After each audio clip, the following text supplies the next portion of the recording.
Swayam Prabha. Digital India. Educated India.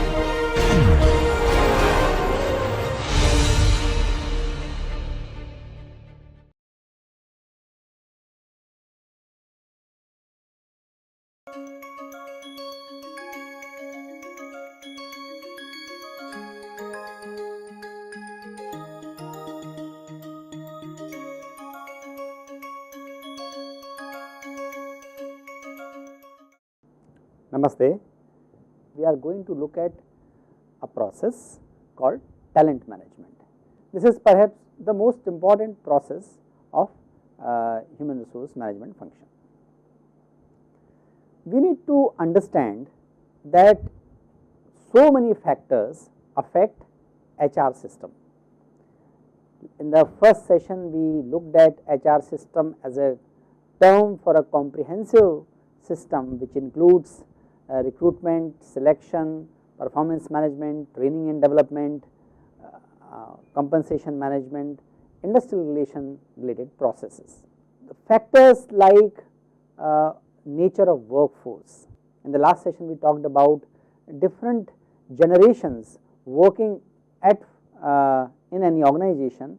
That has impact on the nature and the way that kind of human resource can be managed. So, the nature of workforce, its demographic characters, its education, technological prowess, the culture within which that organization is located, all these factors affect the nature of workforce. Organizations also have their own culture. Here organization culture means shared values and beliefs in any collectivity. Here the organization is a collective system, and the culture is reflected by the shared values, beliefs, norms, traditions, rituals. It is also reflected by who are considered heroes in any organization, and that has also have immense impact on the nature and the kind of organization processes are evolved and they are implemented. In the first session, we also discussed about organization strategy. Strategy is a pathway to achieve long term objectives, and that has impact on the HR system, and we had a detailed discussion in the first session. Organization of work, or what we call organization design, that also has impact on the HR system.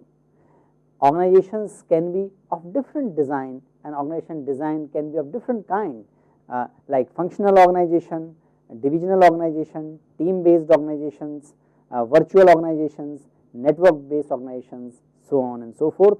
And that arrangement of work or organization of work which is reflected in the organization design also immensely very strongly affect the HR system. Then we also need to recognize that political, economic, social, technical and legal aspects of the environment in which organization is functioning also going to impact the nature of HR system. So, we need to understand that HR system is not independent system of its own, and it is affected by so many factors which are internal to organization as well as external to organization. When we say talent management, we need to recognize, and probably this is the basic tenet of talent management, is that performance in an organization is not only dependent on the ability of the people or organizational members working over there. Performance is factor of ability, motivation and opportunity to perform. All three factors affect performance of people in organization.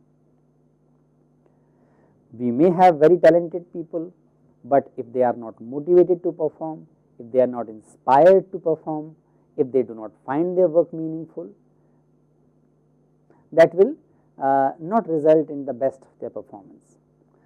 Many times it happens organizations are able to get sufficiently talented and intelligent or competent human resources, but they are not able to give the sufficient opportunity, and that opportunity loss can be because of the poor organization design, not using appropriate technology, uninspiring leadership, and many other factors. Even very talented and competent people may not get opportunity to perform and show their talent. So, the performance of the individuals in organization is factor of ability, motivation and opportunity to perform. Talent management can also be looked at as talent value chain. Many of you must be familiar to the economic value chain. Similarly, we can draw a talent value chain. Talent value chain starts with the employees' outcomes like behavior, knowledge and attitude. We must remember this framework: behavior, knowledge and attitude. These three are the constituents of competency. Competency leads to organizational outcome in the form of productivity and quality of the outcome. If organization productivity and quality of the output is there, naturally that will result into the positive financial outcomes like profitability or enhanced revenues. And financial outcomes relate to or reflected in the market based outcomes. A stock price is one of the market based outcome, but there can be multiple market based outcome like brand equity, brand recall, etc. So, like capital is very important for an organization, talent should also be considered as capital, and that has to be deployed successfully and effectively in any organization. For example, we have one study conducted by McKinsey which says that companies that keep reallocating the financial capital aggressively, it means probably in an agile manner from one division to another based on the market opportunity and performance, they were found to have worth 40% more in 15 years time in comparison to the companies which were not agile enough, which were not aggressive enough to reallocate the financial capital. In the same way, talent also should be considered as capital and need to be allocated at the different places at different point of time according to the market opportunity and performance.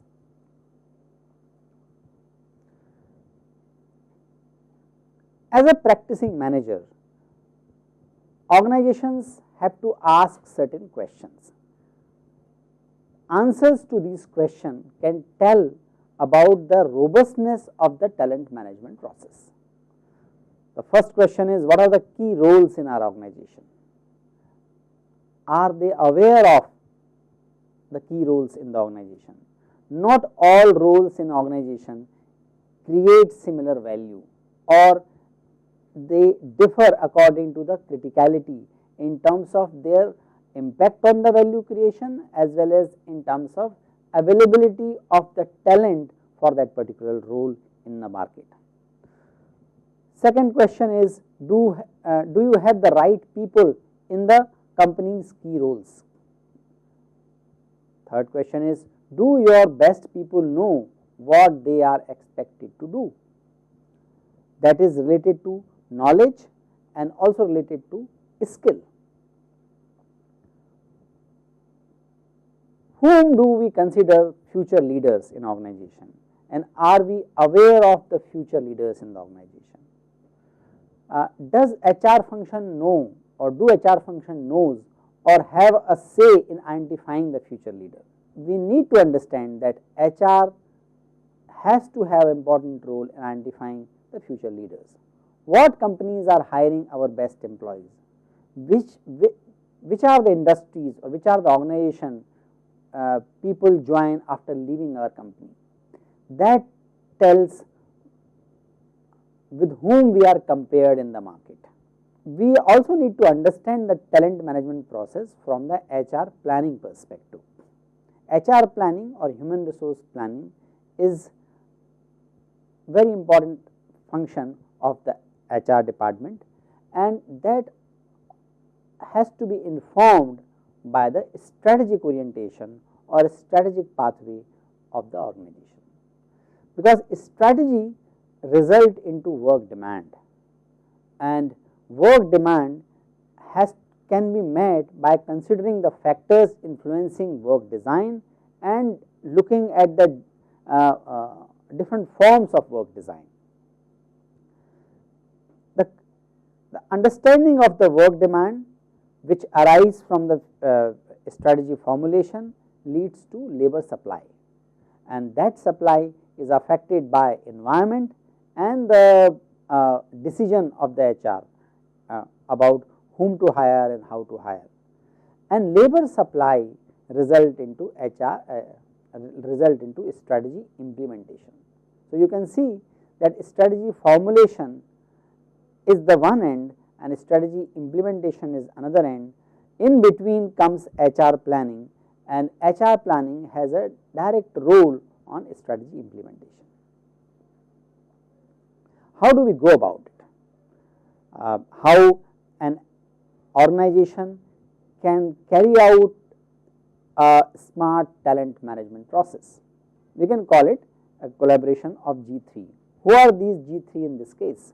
These are CEO, CHRO and CFO. HR planning or talent management process has to be informed and has to be taken care of ultimately by this G3. They deploy both a roster of the top talent and deep understanding of the people on it. Here technology also plays and can play a very important role. There are so many software applications that can elevate our ability to identify, recruit or support talent. We can understand with this small caselet. There is an organization called Mars, which is a giant insurance broker and risk management. CEO invites CHRO and CFO to review the business. Now, a review of the business was done on the parameter of business performance and organizational concerns. What is the meaning of this graph? That means they looked at different organizational concerns that can be related to marketing process, HR process, operational process, IT related processes, and within those processes what are the organizational concerns. And then they also looked at what will the impact of addressing that concern or those concerns will be on business performance. So, in this process they can identify which are the organization concerns which can have highest positive or negative impact on business performance. So, as a result of this analysis, the new sales incentive plan that was affected, and so adjustment in the new sales incentive plan happened, which CHRO was about to introduce, so that it would better align with the organization's overall business goals and would encourage to the team to deliver near term results and focus on the future. So, learning from this small caselet is that when you understand which thing on organizational side really advancing business performance, they have to be prioritized, and actually when we know with this knowledge, prioritization becomes very easy.